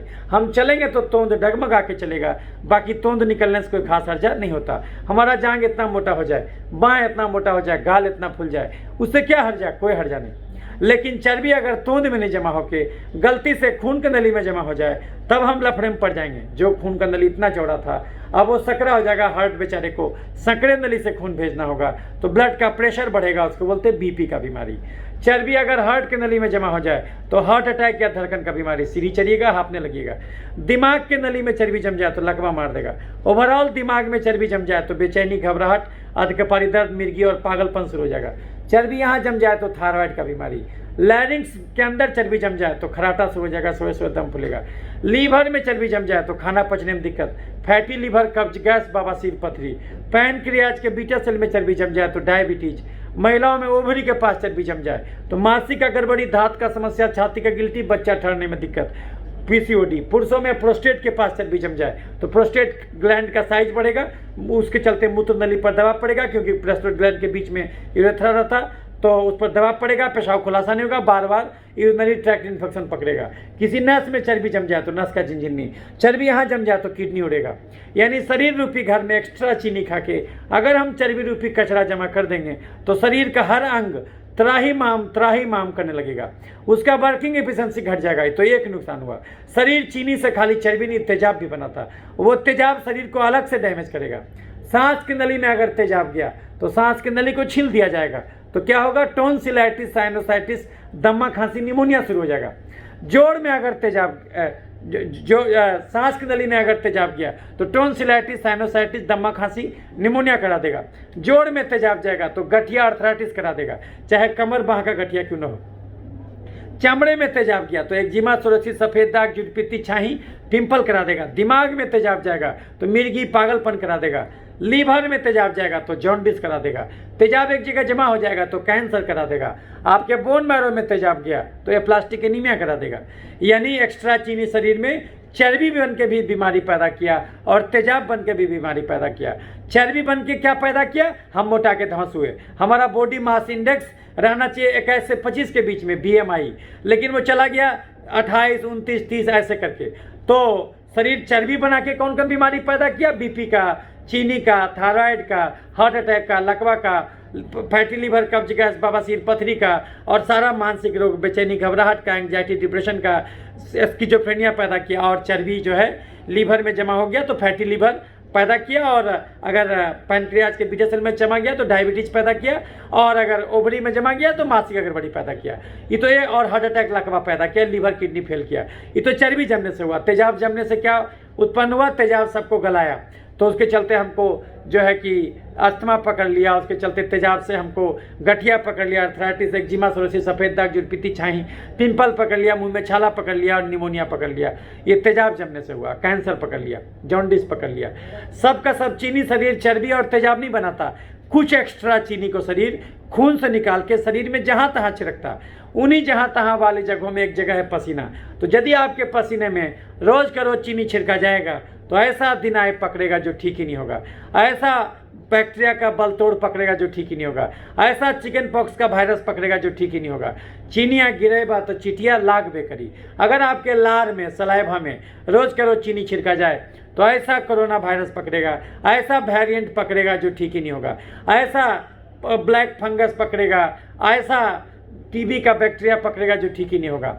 चीनियाँ गिरेबा तो चिटिया लाग बेकरी, यानी बीमारी गंदगी से नहीं, बीमारी जरूरत ज़्यादा खाए गए चीनी से होता। सरकार उल्लू बना रहा, स्वच्छता अभियान में अरबों रुपया खर्च कर रहा। कंगाल के घर में चोरी कभी नहीं होता, यानी बैक्टीरिया फंगस वायरस रूपी चोर शरीर रूपी घर में तभी अटैक करेगा जब चीनी रूपी धन जरूरत ज़्यादा रहे। बिना चीनी के इंसान मर जाएगा, ये बात भी सही है। ये हम चीनी के बलबूते ही बोल रहे, लेकिन मनुष्य जाति का दुर्भाग्य कि अब वो इतना कम शारीरिक श्रम करने लगा। अब इंसान हर चीज़ के लिए इतना ना मशीन खोज लिया कि अब उसको केवल उतना ही कार्बोहाइड्रेट और फैट का जरूरत रह गया जितना कार्बोहाइड्रेट दाल रोटी में है। एक सामान्य मनुष्य आज के दुनिया में पूरे 24 घंटा में 3000 डेग भी पैदल नहीं चलता, तो आदमी के बदले चलता कौन? Tempo, taker, motorcycle, Bolero, jeep. ये समस्या अब गांव में भी आ गया क्योंकि सरकार खुले में शौच रोक दिया।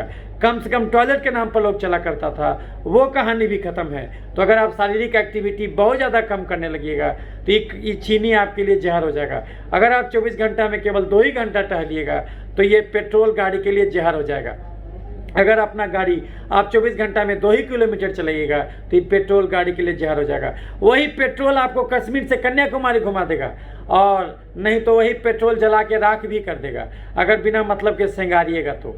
वही चीनी आपको जीवन देगा, नहीं तो वही चीनी आपका जीवन छीन लेगा अगर जरूरत ज़्यादा खाइएगा तो बंद। अगर सही में बीमारी गंदगी से होता तो उस कुत्ते को मर जाना चाहिए था जो कूड़ा खाता, कचरा खाता, आदमी का टॉयलेट खाता, नाली का पानी पीता। तो आप कहिएगा सर वो कुत्ता है इसलिए बच जाता, तो किसी पालतू कुत्ते को नाली का पानी एक दिन पिला दीजिए, वो अगले दिन बीमार हो जाएगा। आखिर पालतू कुत्ता भी तो कुत्ता है, तो गली का कुत्ता इसलिए बच जाता क्योंकि वो चलता है, वो मेहनत करता। अगर आप मेहनत करके खाइएगा तो ये बैक्टीरिया, फंगस, वायरस भी आपका भोजन बनेगा, और अगर आप बिना मेहनत के खाइएगा तो आपका शरीर उस बैक्टीरिया, फंगस, वायरस का भोजन बन जाएगा। या तो आप टिक्की पकड़िए, नहीं तो सामने वाला टिक्की पकड़ने को तैयार है, क्योंकि ये जो एक्सेस कार्बोहाइड्रेट आप खा रहे हैं ये खाली आप ही का जीवनचर्या नहीं चलाता है, ये कोरोना वायरस का भी जीवनचर्या चलाता है। तो इसीलिए आप अगर जरूरत ज़्यादा घुसाइएगा तो प्रकृति में बनावट है कि शरीर, भगवान उसको बनाया है कि वायरस नहीं रहेगा तो बैक्टीरिया नहीं रहेगा, क्योंकि बैक्टीरिया वायरस खाता है, और अगर बैक्टीरिया को भी खा करके उससे बड़ा ऑर्गेनिज्म पनपता है, उसको वो खाता है, उसको वो खाता है, ऐसे करके ये दुनिया चलता है, इकोसिस्टम चलता है। तो इसीलिए आप सोचिएगा हम वायरस को ख़त्म कर दें तो ये गलत बात। नाच न जाने आंगन टेढ़ा, भगवान तो दुनिया सही बनाया, हमको जीना नहीं आया।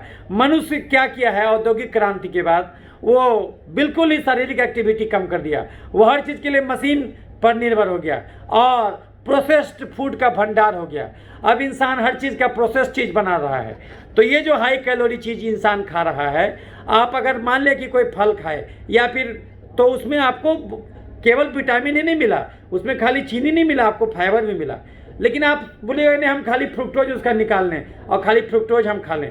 तो ये जो आदमी का आदत हो गया है कि हर चीज़ को रिफाइन करके खाना, तो इसके वजह से क्या होता है, वो और ज़्यादा कैलोरी ले रहा है। तो कैलोरी लेना गलत नहीं है, लेकिन उसके बदले उसको ज़्यादा मेहनत करना चाहिए था, वो नहीं कर रहा है। तो यानी कि वो जम के खा रहा है और बिल्कुल मेहनत नहीं कर रहा है। रोज़मर्रा के जीवनचर्या में इंसान को चलना पड़ता था, वो सारा मेहनत का स्कोप खत्म है। तो अब हमारा गाड़ी 2 ही किलोमीटर चलता, इसलिए हमारे गाड़ी के लिए पेट्रोल जहर हो गया। तो कहने का मतलब हुआ कि हम चूँकि अपना भोजन नहीं सुधार रहे हैं और उसको सुधारना नहीं चाहते हैं, और उसके वजह से फिर हम कहते हैं कि हमको ये वायरस मार दिया, ये वेरिएंट मार दिया, और वैक्सीन लगा के भी हम नहीं बचे। कैसे बचिएगा? जब आप शरीर को पूरा खराब कर लीजिएगा तो वैक्सीन कैसे काम करेगा? अरे वैक्सीन एक सहारा है। आपको चलना नहीं आता था तो आपको कोई आदमी आपको हाथ पकड़ के चलना सिखा दिया, इसका मतलब क्या कि वो ज़िंदगी भर आपका हाथ पकड़े रहे? ये संभव नहीं होता है जीवन में। बड़ा से बड़ा आदमी जब हम लोग अपने बच्चे को पालते हैं तो क्या हम ज़िंदगी भर उसका हाथ पकड़े रहेंगे? नहीं पकड़े रहेंगे। जब वो चलना सीख जाएगा फिर उसको हम छोड़ देंगे। शुरू में उसके काम काज का निगरानी करेंगे, बाद में देख लेंगे अब तो बड़ा हो गया, फिर हम उसे ये नहीं पूछेंगे कहाँ जा रहे हो बेटा, वो अपने मन से जाएगा, अपना जीवन चर्या चलाएगा। उसी प्रकार से जीवन भी है। आप जो है कि दवा को, वैक्सीन को ये मत समझिए कि एकदम रामबाण चीज़ आ गया। आपको समझना होगा कि आपको अपना जीवन शैली ठीक करना होगा, लेकिन अहंकारी मनुष्य अपने आप को नहीं बदलना चाहता, इसलिए वो उसके लिए वैसे मनुष्यों को जो है कि ये चीज़ अच्छा लगता कि नहीं हम इसलिए मरे क्योंकि ये वेरिएंट बदल गया, हम इसलिए मरे क्योंकि फलानमा मास्क नहीं लगाया था। ये कहना गलत है, ये कहना गलत है, और अपनी जिम्मेदारी से भागना हो गया। तो इसीलिए जो है कि पहले अपने आप अंदर गड़बड़ी देखिए। तो हम चीनी खाए, खर्च नहीं किए, तो शरीर उसको या तो चर्बी बना के डैमेज किया, या तो वो तेजाब बना के डैमेज किया, नहीं तो उसको जहाँ तहाँ छिड़का। तो यदि हमारे लार में चीनी ज़्यादा रहेगा तभी ये कोरोना का कोई भी वेरिएंट अटैच करेगा। अगर हम चीनी नहीं खाएंगे तो 1 किलो भी कोरोना खाएंगे कुछ नहीं होगा, और अगर हम चीनी खाएंगे तो कितनों मास्क लगाएंगे, कितनों हाथ धोएंगे, कितनों दूरी मेंटेन करेंगे, फिर भी धरेगा। तो अमिताभ बच्चन को कैसे धरा? वो तो सोने के टाइम में भी मास्क लगाते थे, और जो है कि ये सबसे ज़्यादा प्रचार करते थे वो ये कोरोना का भारत में। तो कहाँ वो बचे? इसका मतलब इस नौटंकी से बीमारी नहीं जाएगा। तो लेकिन हाँ, अगर ये पूरी मानव सभ्यता ने तय किया है कि वैक्सीन लेना है, सबको मास्क लगाना है, तो हम आपको ये भी नहीं कहते हैं कि कोई मानव सभ्यता के आदेश का उल्लंघन कीजिए। आप लगा के निकलिए, अब लगा के ही निकलिएगा तो क्या हो जाएगा? कुछ तो होगा नहीं। तो वो चीज़ है। तो इसीलिए तो ये इस बात को समझिए कि कानून का पालन करना भी एक चीज़ है कि जब सब लोग तैयार है तो आप कौन होते हैं उसको ये करने वाले? तो फिर एनार्की फैल जाएगा, अराजकता फैल जाएगा। तो आपको कोई भी वेरिएंट है डरने का जरूरत नहीं है। आपको 1 कटोरा गाढ़ा दाल सवेरे, 1 कटोरा तो छोड़ दीजिए चीनी, चावल, आलू, खस्सी का मांस, मीठा फल, दूध, मैदा, छोड़ दीजिए chips, chocolate, ice cream, cold drink, मिठाई, समोसा, पिज्जा, बर्गर, चूड़ा का भुंजा, मूढ़ी का भुंजा, मकई का भुंजा, गाजर, चुकंदर, छोहाड़ा, किशमिश, खजूर, देसी मुर्गा, खस्सी का मांस, बड़ा मछली, हॉर्लिक्स, कम्प्लान, बॉर्नवीटा, खिचड़ी, खीर, ग्लूकोन डी, पूछ का पिट्ठा, कुकर का चावल, सेवई, साबूदाना, मखाना, पानी, फल, सिंघाड़ा। इसमें से आप जो भी हाई कार्बोहाइड्रेट डाइट खाते हैं ये खाना छोड़ दीजिए। तो फिर ये खाना भगवान बनाया क्यों?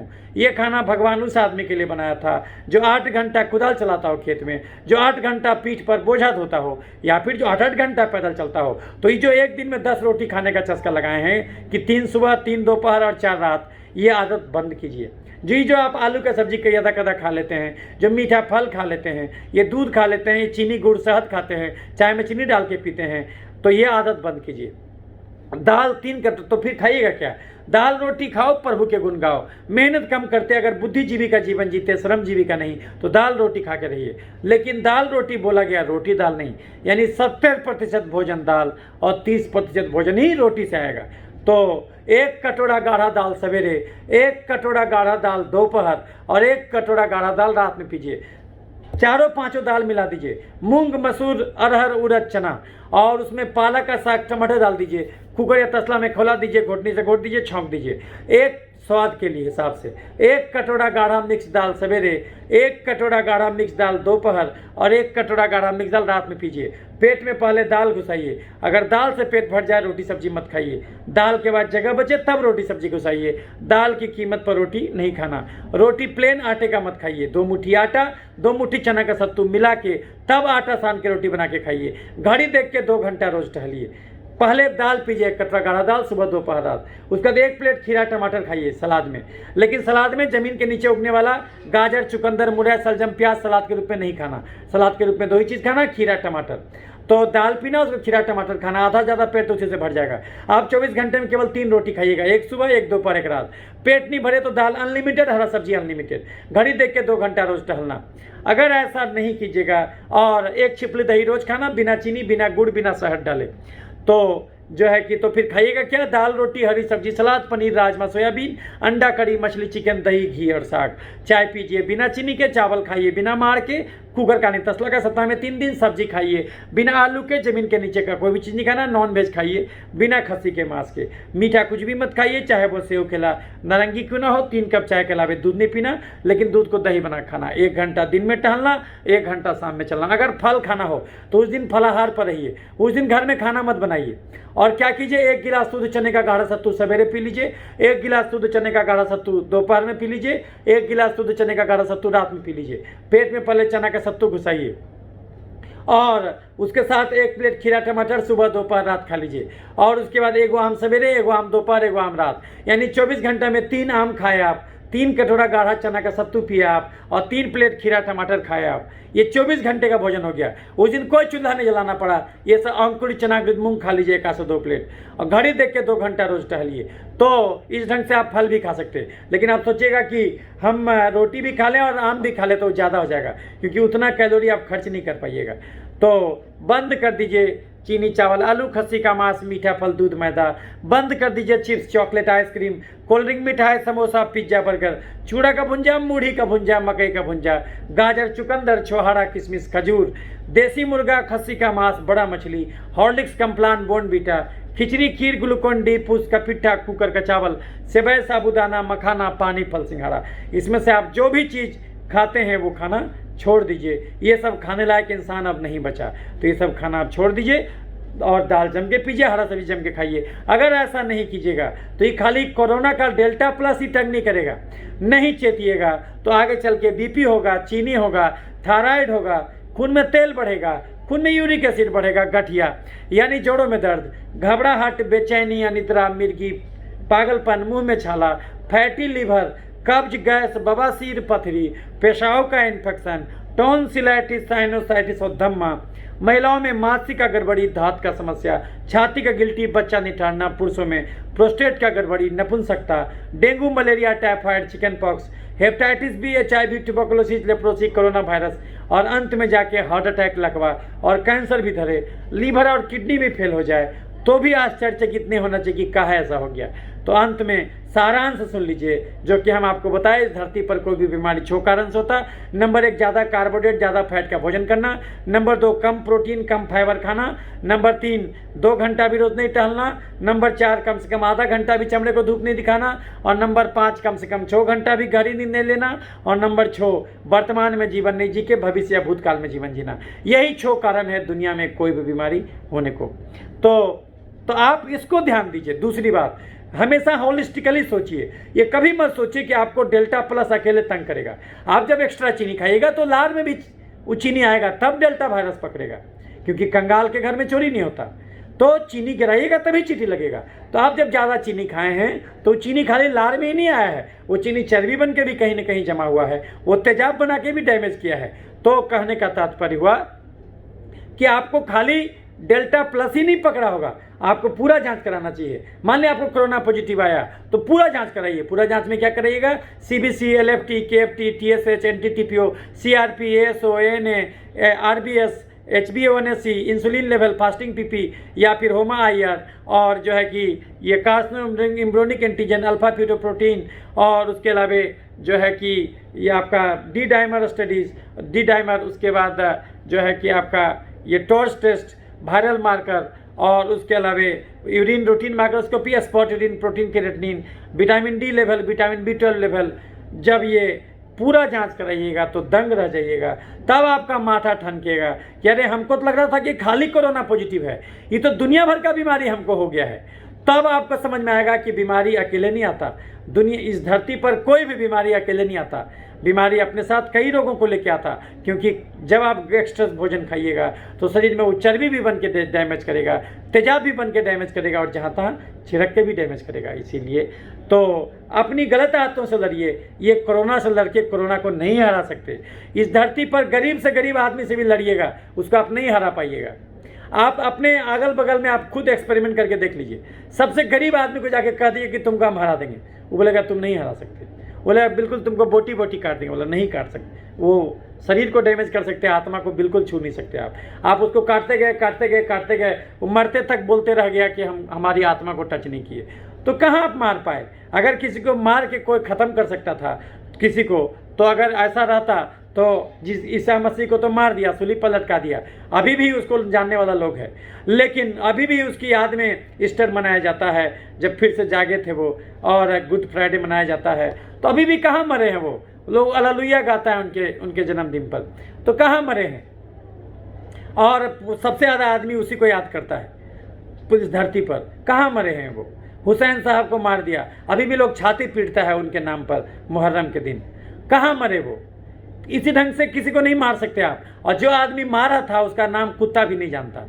इसका मतलब कि इस ढंग से किसी को नहीं हरा सकते। कोरोना से लड़ के कोरोना को नहीं हरा सकते, लेकिन अगर आप अपनी गलत आदतों से लड़िएगा तो हर बीमारी को ठीक कर सकते। तो आप ये देखिए कि 2-3 चीज़ समझ लीजिए कि डरिए नहीं। पहली बात, वास्तविकता को जानिएगा तो डर खत्म हो जाएगा। तो वास्तविकता को जानिए कि आप इतने दिनों में आप जो भी देखे, हम ड्यूटी किए कोरोना वार्ड में, क्या देखे? कोरोना का हम उसको कौन सा दवा दे रहे थे? एक भी नहीं। तो फिर वो ठीक कैसे होता था? जो आदमी भी ठीक हुआ वो कैसे ठीक हुआ? उसको स्ट्रॉन्ग एंटीबायोटिक दिया गया, जो दिया गया, पिपरासिलिन टाजोबैक्टम दिया गया, जो कि एंटीबायोटिक है, बैक्टीरिया को मारता है। उसको स्टेरॉयड दिया गया जो एलर्जी को कम करता है। उसको जो है कि एंटी फंगल किसी किसी केस में दिया गया जो फंगस को मारता है। उसको तो एंटीवायरल कुछ दिया ही नहीं गया, क्योंकि रेमडेसिविर भी ये कोरोना वायरस पर तो काम करता नहीं है। तो आप जब ये देख रहे हैं कि जब हम उसको उसका संबंधित दवाई नहीं दिए फिर भी वो ठीक हो गया, तो हम क्यों कोरोना जपे जा रहे हैं? तो इसका मतलब हुआ कि आपको इन सब चीज़ों को समझना होगा और कोरोना के सच को जानना होगा। कोरोना का सच ये है कि ये सिंपल सर्दी बुखार है और ज़्यादा कुछ नहीं है। लेकिन अगर पब्लिक इसको मानने लगा है तो कहीं ना कहीं इसके गूढ़ अर्थ को समझिए। आखिर ये सब लोग का मति भ्रम क्यों हो गया? आप कह सकते हैं कि पूंजीवादी व्यवस्था अपना वैक्सीन बेचना है उसको, तो ठीक है इसलिए वो लाया, जो बिल गेट्स सरीखा लोग है इसलिए लाया, जो भी आपको बेब जोसेफ जो भी है आप इसको कह सकते हैं। लेकिन सबके जहन में ये बात क्यों चला गया? क्योंकि अनकॉन्शियस में परमात्मा रहता है। धरती पर इतना ना दोहन हो रहा था कि कम से कम कोरोना के चलते लोग कम निकल रहा है, कम से कम इसके चलते बहुत लोग जो है कि बेरोजगारी से मर जाएगा। तो क्यों मरेगा? क्योंकि लॉकडाउन में तो अब लॉकडाउन ऐसे चलेगा।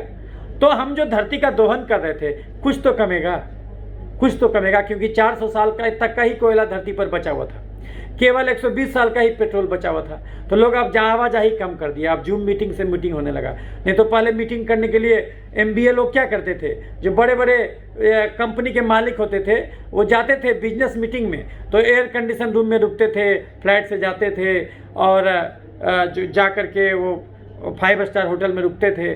झुरमुट का ऊर्जा खपत होता था। एक भारतीय 4 यूनिट बिजली खर्च करता है एक दिन में, और एक अमेरिकन 140 यूनिट बिजली खर्च करता है एक दिन में। सोचिए, और ये 80% जो बिजली है अभी भी कोयला से बनता है पूरे विश्व में।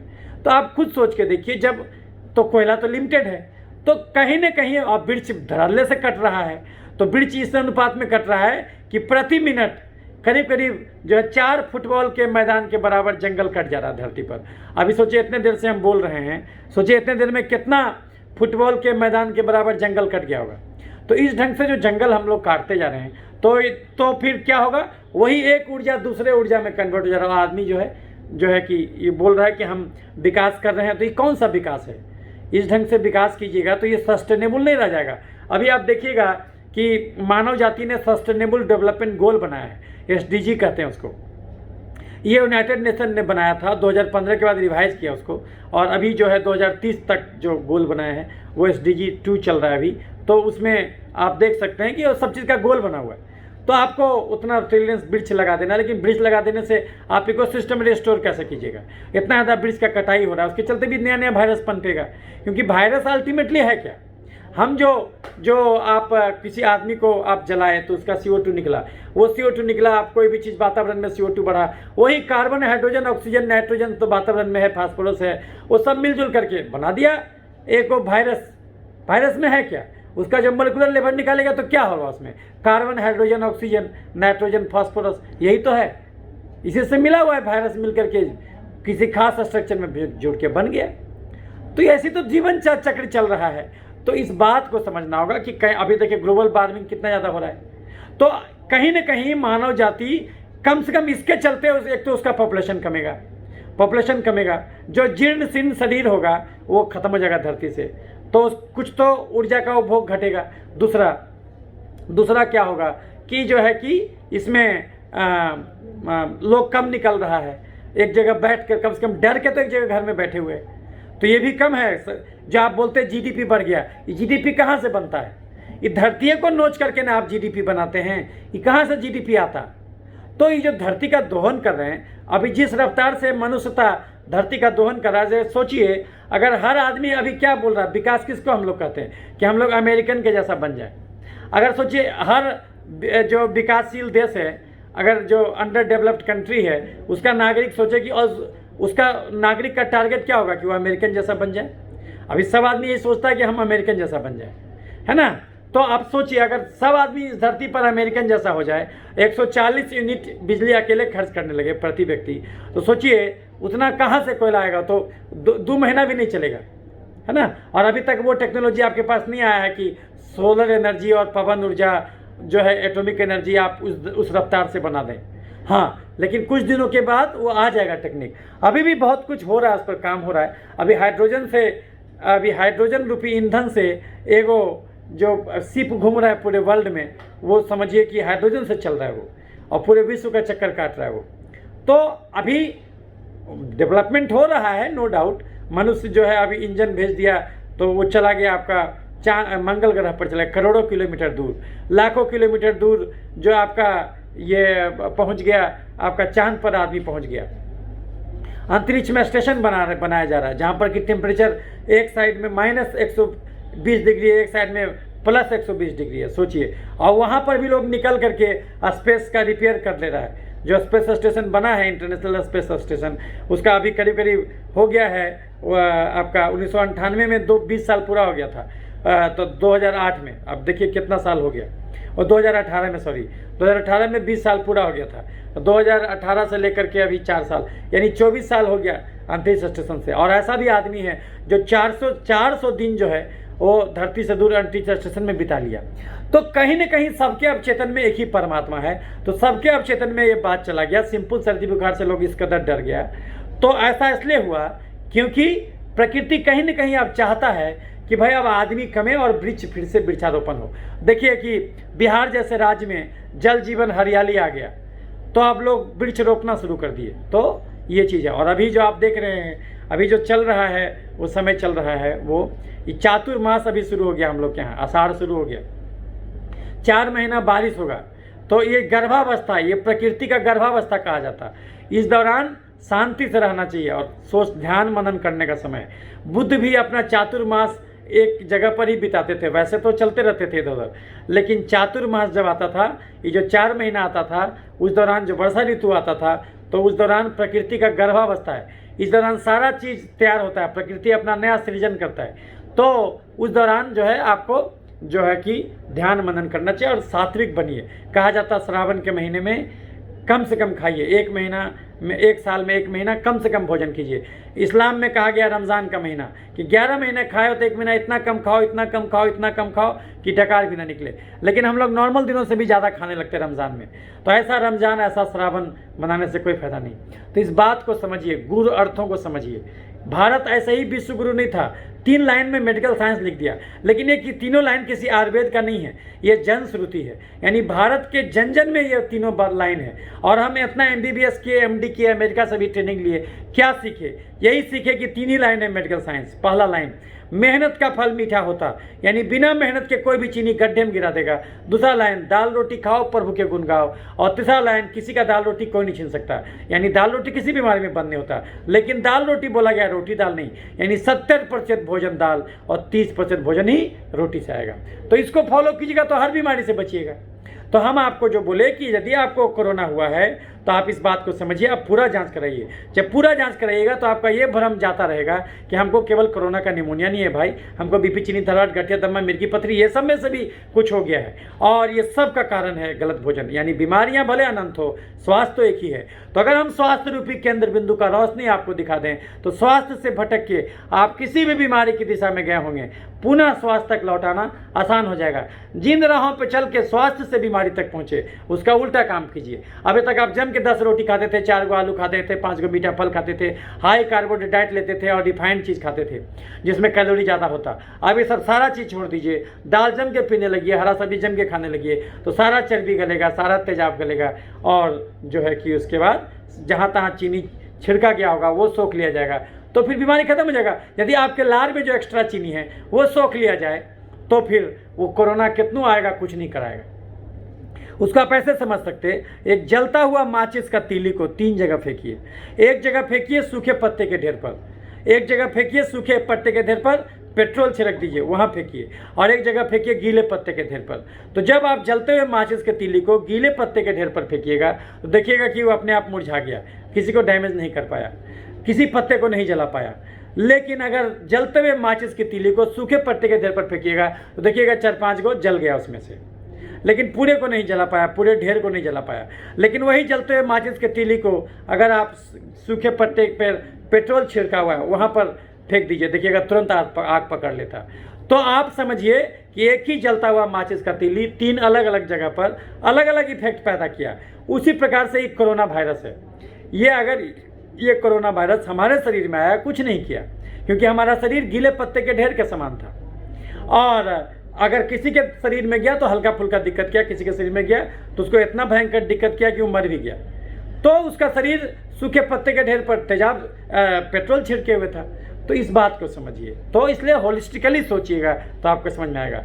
होलिस्टिकल थिंकिंग आपको हर प्रकार के डर भय से मुक्त करेगा। तो दुनिया में आने जाने दीजिए, ये फलाना वेरिएंट सब जानिए, वो सब जानिए। ऐसा नहीं कि उसको उससे आंख मूंद लीजिए, नहीं, वो आपको पता होना चाहिए कि कौन कौन वेरिएंट आके जा चुका है। वो जनरल नॉलेज के लिए है ना। याद रखिए, धर्म और विज्ञान अलग चीज़ नहीं है। धर्म अंदर की यात्रा है, विज्ञान बाहर की यात्रा है। तो बाहर की यात्रा में मंजिल नहीं मिलेगा, क्योंकि बाहर की यात्रा तो अनंत हो सकता, अनंत में खो जाइएगा। इसलिए आइंस्टाइन ने भी कहा था कि बिना विज्ञान के धर्म अधूरा है और बिना धर्म के विज्ञान अधूरा है। दोनों एक दूसरे का सहचर है। तो आप बाहर की भी यात्रा कीजिए और अंदर की भी यात्रा कीजिए, तब जो बीच में रहिएगा, और हमेशा लेकिन बीच में आ जाइए। तो इस धरती पर जो भी बड़े लोग हुए हैं वो देखिएगा विज्ञान को भी मानते थे और धर्म को भी मानते थे। ये जो आपके विवेकानंद जी थे, जो 40 साल भी जीवित नहीं रहे और कितना बड़ा काम करके चले गए, कितना चीज़ बता के चले गए। वो बहुत कुशाग्र बुद्धि के थे, एनसाइक्लोपीडिया तक पूरा पढ़ गए थे, 21 वॉल्यूम का एनसाइक्लोपीडिया। तो इसलिए सोचिए उस ज़माने में लोग कहाँ से कहाँ चले गए थे लोग। तो इस बात को समझिए और होलिस्टिकली सोचिए। वो एक जो आपको बता रहा है कि डेल्टा आ गया, डेल्टा प्लस आ गया, फिर अभी बोलेगा कि और भी वायरस आ गया, वो तो चेंज करेगा। उसका तो परिवर्तन जीवन का नियम है, आप उसको नहीं रोक सकते, लेकिन उसके साथ खुद को भी ढालना और बदलना सीखना होगा। तो इसलिए इसको कोई डरने का बात नहीं है। डेल्टा प्लस आए कि उसके बाद भी कोई वायरस का आए, आप उसको खाली सुनिए, समझिए, बस दिमाग में रखिए। देखिए कौन सा स्पाइक कहाँ गया, बस वो देखिए। लेकिन ये कभी मत सोचिए कि उसके चलते अगर हम चीनी नहीं खाएंगे तो 1 किलो भी कोरोना खाएंगे कुछ नहीं होगा। तो यही चीज़ आपके हाथ में है। ये 100% आपके अपने क्षेत्राधिकार का चीज़ है। तो दाल जम के पीजिए, हरा सब्जी जम के खाइए, अंकुरित चना मूंग खाइए, घड़ी देख के 2 घंटा चलिए, 3 रोटी ज़्यादा नहीं खाइए। तो इससे आप हर बीमारी से बच जाइएगा। और हमेशा याद रखिए, अगर आपको लगे कि नहीं हमको खाली कोरोना, तो जाँच करा लीजिए। सांच को आँच क्या, पढ़े लिखे को फारसी क्या। तो सर आप कैसे इलाज करते हैं? हम क्या करते, हम कोरोना कितना निमोनिया को ठीक किए जड़ से, तो कैसे करते? देखिए हमारा जो प्रोटोकॉल है, आप देखिए जो गाइडलाइन आपको जारी किया गया है, उस गाइडलाइन में क्या कहता है कि भाई स्ट्रॉन्ग एंटीबायोटिक दीजिए और स्टेरॉइड दीजिए, कोरोना कोविड का गाइडलाइन। लेकिन उसमें एंटी फंगल कहीं नहीं है। लेकिन हमारे गाइडलाइन में देखिए एंटी फंगल भी है और वायरोसाइक्लोविर भी है, यानी हर्पीस वायरस के खिलाफ भी दवा है। क्योंकि हमको पता है कि वो सब कुछ गड़बड़ी होगा, और जब हम उसको फॉलो करते, जब हम इट्राकोनाजोल कैप्सूल शुरू में ही खिलाते हैं मरीज को, तो एक को आदमी को कभी नहीं पकड़ा जो है कि ब्लैक फंगस। लेकिन जो आदमी हमारा इलाज फॉलो किया उसको कभी ब्लैक फंगस नहीं हुआ, चाहे उसको डायबिटीज़ भी था। लेकिन वो जो रेजिमेंट फॉलो किया, जिसके चलते देखिए सबको ये पकड़ लिया ब्लैक फंगस। तो ये सब चीज़ समझना होगा। और अब सबसे बड़ी बात, सबसे बड़ा इलाज होता है डाइट और एक्सरसाइज। दवा केवल 10% काम करता और डाइट और एक्सरसाइज 90% इलाज है। लेकिन इंसान खुद को बदलना नहीं चाहता, वो अपनी कमजोरी को झांकना नहीं चाहता, क्योंकि उसको कहीं ना कहीं अहंकार पर चोट लगते हुए दिखता। इसीलिए वो हमेशा ये मानना चाहता कि नहीं, फलाना आदमी मास्क नहीं लगाया था इसलिए हम बीमार पड़ गए। क्योंकि मूलतः इंसान जो है कि अहंकारी होता है। क्योंकि गीता में भी कह दिया गया कि इस धरती पर हमेशा तामसी, राजसी और सात्विक प्रकृति के लोग आएंगे, सात्विक हमेशा कम ही होंगे। जो कलयुग का अर्थ होता है कि तामसी और राजसी लोग बढ़ जाएगा। तो वो उसका अर्थ हुआ कि वो जम के खाने वाला आदमी और बिल्कुल मेहनत नहीं करने वाला आदमी। और सात्विक आदमी के पास सब कुछ रख दीजिएगा, 56 भोग रख दीजिएगा, तो भी उसमें से उतना ही लेगा जितना उसका खर्चा है, उससे ज़्यादा वो लेगा ही नहीं। तो उसको कहते हैं सात्विक विचारधारा, उसी में आपको स्वास्थ्य है। तो इस बात को समझना होगा। तो जो है कि उम्मीद करते हैं ये वीडियो आपके डर को ख़त्म कर पाया होगा और क्या है डेल्टा वायरस का चक्कर वो समझ में आ गया होगा कि कहीं न कहीं ये इसलिए भी इस प्रकार का वायरस अभी लाता जाता रहेगा क्योंकि अभी बहुत लोग वैक्सीन नहीं लगा रहे हैं, तो कहीं न कहीं एक डर भी इससे पैदा होता है। जो आपको लहर बोला गया, लहर आ गया, तो ये लहर आ गया मतलब सब लोग अचानक करने लगेगा। क्योंकि कोरोना काल में लाश एक ही जगह जलता है, हर जगह लाश आप नहीं जला सकते, लाश एक ही जगह जलता है। तो जब एक ही जगह जलेगा तो आपको लगेगा अरे बाप रे सबका सब जलने लगा। और जब आप सब अस्पताल में बाकी बीमारियों का इलाज बंद कर दीजिएगा, सब अस्पताल को कोरोना अस्पताल बना दीजिएगा, तो बाकी मरीजों का क्या होगा? तो 1 लाख 1.5 लाख लोग रोज मरते हैं धरती पर। भारत में करीब करीब 21-22 हज़ार लोग रोज मरता है और अमेरिका में 7,500 लोग रोज मरता है। वो तो मरेगा ही, क्योंकि अगर मरना बंद हो जाए तो नया जन्म होना बंद हो जाएगा, क्योंकि जन्म और मृत्यु तो एक ही सिक्के का 2 पहलू है। तो ये समझिए, तो उस सब तो न्यूज़ आपको दिखाया नहीं जाता, लेकिन अगर रात दिन अगर मौत का न्यूज़ दिखाया जाए तो जीवन से आपको दुश्मनी हो जाएगा। तो इस बात को समझिए, सरकार के सारे कोविड दिशा निर्देशों को यथावत पालन करते हुए ये हमेशा जान के रखिए कि अगर हम चीनी नहीं खाएंगे तो 1 किलो भी कोरोना खाएंगे कुछ नहीं होगा, और अगर हम चीनी खाएंगे तो कितनों मास्क लगाएंगे, कितनों हाथ धोएंगे, कितनों टहलेंगे, ये फिर भी तंग करेगा। कोरोना का सबसे पहला वेव जो आया था पिछले साल मार्च में, तो पिछले साल मार्च में ही हम सबसे पहले जो वीडियो बनाए थे, हमारे YouTube चैनल पर जाके सबसे पहले वो वीडियो देखिए, जो है कि खुद से लड़ें दुनिया से नहीं, है ना, खुद को बदलें दुनिया को नहीं, ऐसा करके एक वीडियो होगा, वो देख लीजिए। और कोरोना पर तो हम बहुत सारा वीडियो बनाए और जो है कि बहुत सारा वीडियो को यूट्यूब हटा दिया, क्योंकि जो सच्चाई है जो है वो बिल्कुल टॉलरेबल नहीं होता। खैर जो भी हो, अब तो हम मानते हैं कि ठीक ही है। एक ढंग से कोरोना का वेव आया तो लोग कम से कम ऊर्जा खपत करने लगा, एक जगह बैठ के सोच विचार करने लगा, नहीं तो बिना मतलब का ऊर्जा उपभोग करता था। पता चला कि एक घर में 5 आदमी हैं तो 5 आदमी अलग गाड़ी से जाता था, तो कहीं ना कहीं ये भोग विलासता पर रोक लगेगा तो धरती हमारा बचा रहेगा। लोग इस बात को समझा तो ये बुरा नहीं हुआ, जो होता है अच्छे के लिए होता है, हमेशा ये सोचिए जो होता है अच्छे के लिए होता है।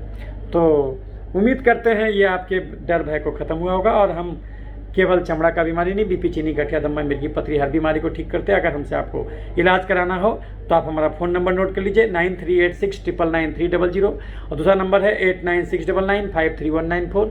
फ़ोन हमको आप बेशक कर सकते हैं, फ़ोन पर ही सलाह ले सकते हैं, बिना आए भी आपका काम हो जाएगा। फ़ोन कितने बजे हम स्वीकार करते हैं? 7 से 8 बजे सुबह, 9 बजे रात, और नहीं तो कभी कभी 6 बजे शाम में भी कर सकते हैं। तो आप कोई भी बीमारी का जड़ से इलाज आप हमसे मांग सकते हैं, लेकिन वही मरीज हमसे जड़ से इलाज मांगे जो चीनी, चावल, आलू, खस्सी का मांस, मीठा फल, दूध, मैदा छोड़ने का प्रतिज्ञा कर ले, 3 कटोरा गाढ़ा दाल रोज पीने का प्रतिज्ञा कर ले, रोज 2 घंटा टहलने का प्रतिज्ञा कर ले। याद रखिए, बीपी में नमक नहीं, चीनी बंद होगा, थायराइड में फूलगोभी नहीं, चीनी बंद होगा, खून में तेल बढ़ेगा तो घी नहीं, चीनी बंद होगा, खून में यूरिक एसिड बढ़ेगा, दाल नहीं, चीनी बंद होगा। ये सब किसी किताब में नहीं लिखा हुआ है, ये 1 लाख मरीज के अनुभव से हम सीखे। तो हम चाहते हैं कि हर मुद्दे पर वीडियो बना के ये जानकारी सब तक समाहित करते रहें। तो आप किसी भी प्रकार का कोई भी आपको ये हो, आप चाहते हैं उस पर हम वीडियो बनाएं, और आप बोलिएगा, कमेंट बॉक्स में लिखिएगा, तो हम उस पर भी वीडियो बनाएंगे। तो बड़े प्रेम से आपने हमारी बातों को सुना, आपसे मैं अनुग्रहित हूँ और आपके अंदर मौजूद परमात्मा को मैं साक्षात प्रणाम करता हूँ। इसी ढंग से प्रेम बनाए रखिएगा और कोरोना से डरिए नहीं, अपनी गलत आदतों से डरिए, क्योंकि ये कोरोना से मारे न मरे, ये आपके बहुत सारी बीमारियों से ज़रूर मार देगा। क्योंकि जो मैक्सिमम मरीज जो भर्ती रहता है, आप किसी भी अस्पताल में जाके देख लीजिए, जो सो कॉल्ड कोरोना का मरीज है और जाके देखिए, वो अनकंट्रोल्ड डायबिटीज़ का मरीज है, वो लकवा का मरीज है, वो हार्ट अटैक का मरीज है, वो कैंसर का मरीज है, यही लोग मरीज वहाँ रहते। वो जो स्वस्थ मरीज रहते हैं उनको तो पता भी नहीं चलता कब कोरोना आता और कब जाता। तो बेसिकली डरने का बात नहीं है, अपने आप भोजन को सुधारने का बात है। तो दाल जम के पीजिए, रोटी 3 से ज़्यादा नहीं खाइए, 3 रोटी ज़्यादा खाने की जरूरत एक आदमी को नहीं है। फल में कौन सा खाना? खीरा, ककड़ी, टमाटर, और कोई मीठा फल नहीं खाना। दूध नहीं पीना, लेकिन दूध को दही बना के 5 चम्मच रोज़ खाना। तो ऐसे ही प्रेम बनाए रखिएगा। अगर अच्छा लगे वीडियो लाइक और शेयर कीजिएगा। लाइक और शेयर इसलिए मत कीजिए कि हमारा नाम हो, ऊपर वाला भगवान हमको सब कुछ दिया है, आप लोग का प्यार भी मिला है, हमको ऊपर वाले से सब कुछ मिल गया, हमको और कोई इच्छा नहीं है। लेकिन हम ये वीडियो इसलिए बना रहे हैं कि कम से कम जो जागने लायक लोग हैं, कम से कम वो जाग जाएं। अगर एक आदमी भी अपना भोजन सुधार के बहुत सारी बीमारी को ठीक कर ले रहे हैं तो हमारा वीडियो बनाना सार्थक हो जाएगा। तो जो है, इसलिए हम भीड़ नहीं लगाना चाहते अपने पास, इतना ही मरीज से हम सफिशिएंट हैं। और तो इसीलिए वीडियो लाइक और शेयर अगर करना है तो इसलिए कीजिए, क्योंकि अगर आपको लगता है कि ये जानकारी किसी और तक पहुंचना चाहिए तो आप पहुंचा दीजिए। ये सोच के मत पहुंचाइए कि हमको नाम हो जाए, नहीं, हमारा कोई नाम का जरूरत नहीं है, क्योंकि मरने के बाद हम देखने थोड़ी आएंगे। इतना बड़ा ब्रह्मांड, उसमें एगो छोटा सौर मंडल और एगो छोटा धरती, किसी भी आदमी का औकात क्या हो सकता है, हमारा औकात क्या हो सकता है। एक मुट्ठी मिट्टी में इतना जीवाणु है, उतना धरती पर अभी तक आदमी नहीं है, तो सोचिए किसी एक आदमी का क्या औकात हो सकता है। तो इसीलिए जिसको ज्ञान हो जाता है उसको पता चल जाता कि आखिर ये हम कितने छोटे चीज़ हैं इतने भयंकर ब्रह्मांड में। तो इसीलिए तो इन्फॉर्मेशन से तो दुनिया भरा हुआ है, ज्ञान की आवश्यकता है। तो इसलिए ज्ञान सतत बांटने की प्रक्रिया है। तो अगर अच्छा लगे लाइक और शेयर कीजिएगा। हमारा 2 यूट्यूब चैनल है, एक है क्रांति जैकर करके और दूसरा है डॉक्टर क्रांति चंदन जैकर करके। तो आप दोनों चैनल को यूट्यूब में खोज करके और दोनों को सब्सक्राइब कर लीजिए, तो जो भी हम वीडियो बनाएंगे आप तक पहुंचेगा। बड़े प्रेम से आपने हमारी बातों को सुना, तो आपके से हम अनुग्रहित हैं। इसी ढंग से प्रेम बनाए रखिएगा। धन्यवाद।